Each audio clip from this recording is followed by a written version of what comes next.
এক কাম করো না কে গুয়া মারা দাও গা একদিনে বাড়ি লিয়ে যাবা। এটা কোনো কথা ভাই?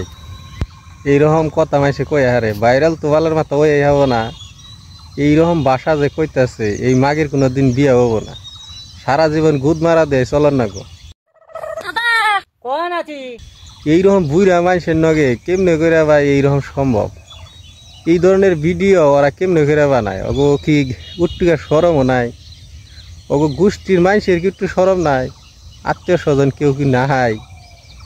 কি আরম্ভ হইলো সোশ্যাল মিডিয়ার মধ্যে?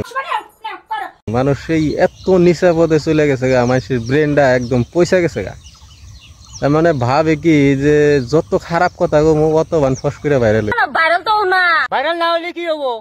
তোর মতন আর কি দিয়ে মানুষ তো না। দাদা নাতি নেই এইরকম ভিডিও বানানো আরম্ভ করে দিছে। এই মাগিরে তো কোনো শালাই বিয়া করবো না, একবার গ্যারান্টি। বালি পয়সা পাবো তার চেয়ে মান সম্মানই বেশি গেতাছে। এইসব ছাড়া কি ভাইরাল হন যায় না? মানুষে কি ভাইরাল হন নাই? এত বড় বাগন যাবো?